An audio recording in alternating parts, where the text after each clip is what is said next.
portion of the news brought to you by McDonald's. McDonald's, I'm loving it. The court has refused to grant bail to well-known contractor Stephen Wrinkle and tour guide Adina Farah. The two returned to court this Thursday seeking to be released on bail. However, Magistrate Darren Roll Davis refused their bail application pending the outcome of their appeal. 61-year-old Wrinkle and 36-year-old Farah were each sentenced to 1 year in prison yesterday. Wrinkle was convicted of stealing electricity from the Bahamas Electricity Corporation, and Farah was convicted for fighting in the straw market 2 years ago. However, Jomal Campbell, who represents both defendants, called their sentences unduly harsh and immediately filed an appeal. The High Court hasn't set a date yet to hear their appeals. Meantime, Stephen Wrinkle and Adina Farah remain behind bars at Fox Hill Prison.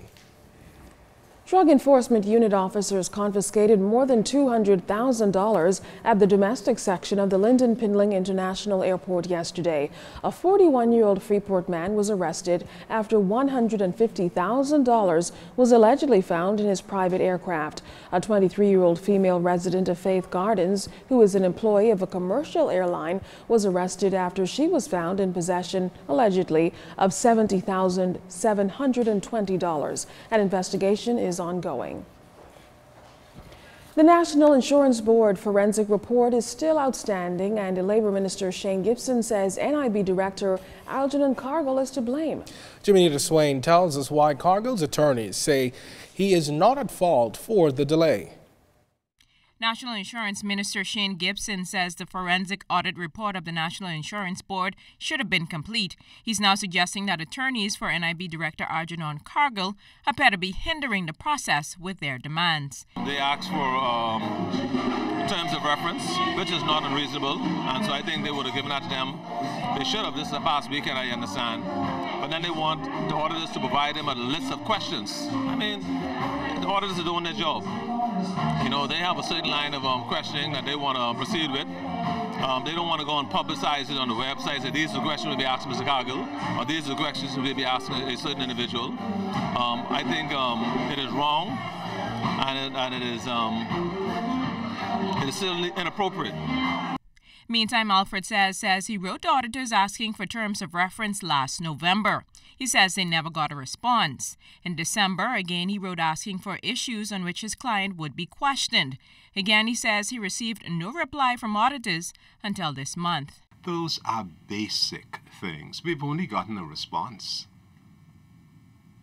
on the 8th, a letter dated the 8th of November from of February rather, from Mr. Thomas Evans. So to make an allegation, and if he is acting on behalf of the auditors who are supposed to be independently represented and have the appearance of independence, certainly that would be a major concern to my client. In fact, says the auditor's attorney said in an email dated February 1st they had no questions for his client. Meantime, Minister Gibson says the moves appear to be a means to delay the report's completion, but auditors will have to determine if they await a response from Cargill's attorney or complete the report without one. The auditors will have to make a choice as to whether or not they continue to allow him to delay the process, or whether they just conclude the report in the absence of the information that he has been provided to them. Now, Mr. says if there's anything of a negative nature in that report, due process would require auditors to question his client. If that's not done, says the rules of natural justice would be breached. Jiminita Swain, ZNS Network News.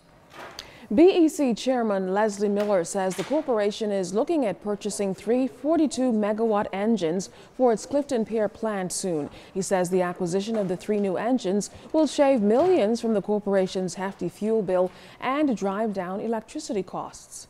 Anticipated that incorporation of those 3 new engines within the next 24 months would save us a minimum of $100 million on fuel costs. Those costs are to be passed on, most of it directly to the Bahamian people, and you should see a decrease of at least 20% on your electricity bill within the next 24 months. And it's 24 months because that's the time factor that it takes to build engines, to put the infrastructure in place, to enable you to put in the overhead transmission lines, to get that electricity from Clifton Pier uptown in New Providence. Mr. Miller says the move will represent the first step in privatizing BEC. He noted that the government is desirous of having a private entity other than BEC provide power to BEC to offset its consumers or to provide electricity to consumers. Meantime, the BEC chairman says the shift system will be incorporated starting March 1st. For our entity, as is BEC, that is providing a service to the Bahamian people, a vital service that is necessary for the enhancement of our lives, there's no reason why they should go against using the shift and flexi-time system. We're going to incorporate it. There may be pushback.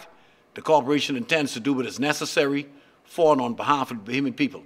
And if that means making changes in BEC, those changes are going to be made.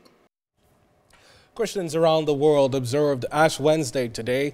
It's the most solemn period on the church's calendar. Ash Wednesday ushers in the 40 days of Lent, which is a period of penance, reflection, and fasting in preparation for Christ's resurrection on Easter Sunday. During midday Mass services at Anglican, Catholic, and Methodist churches today, ashes were placed on the foreheads of parishioners in the form of a cross. It's the ritual reminding Christians of their mortality. The 40-day Lenten period also commemorates Jesus' time in the wilderness, depriving himself of physical gratification. And here's how some people intend to follow that example. Lent, I can try to go fast food because I eat a lot of fast food, trying to lose some weight. I've decided to give up strong drink for the next 40 days. Lent is a time where we give up those pleasures that we indulge in as a vow to our Savior as he gave up and committed his time in the wilderness for us, so I decided to do likewise. There's no need to give up anything. What you need to do, what one wants to do, what one should do, is to try and be kindly affectionate one to another, try and be more active in whatever his churches or her church's programs are. And this is what I intend to do. I will never be giving anything up. I will take some additional things on.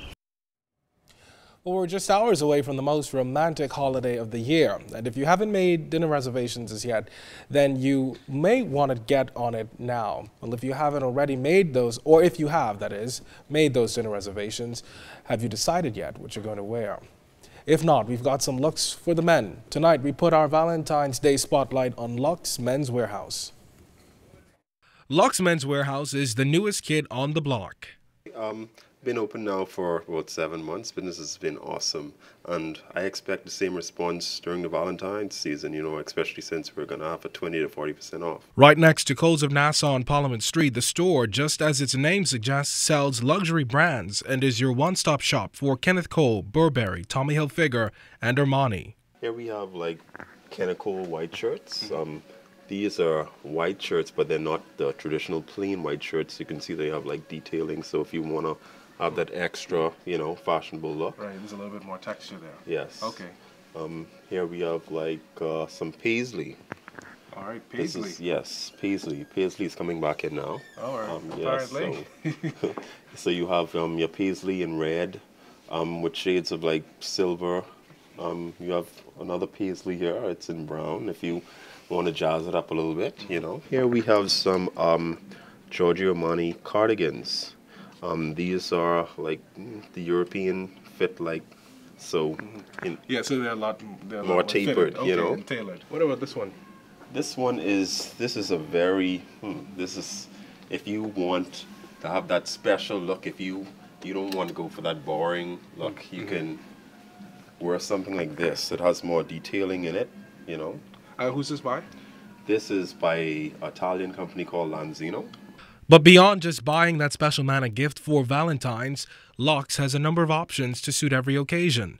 From the everyday look to cool and casual, Lux also has top-of-the-line suits for the consummate professional.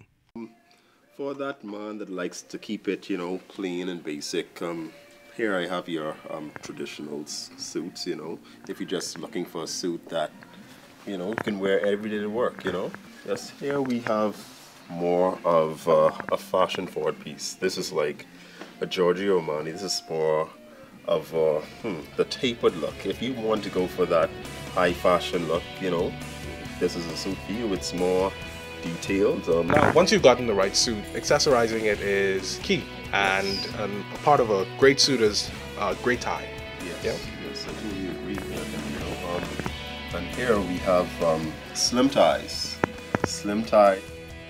I think I like that Armani on you. I like that. Well, actually, this outfit I have on is actually from there too. Alright. So, yeah.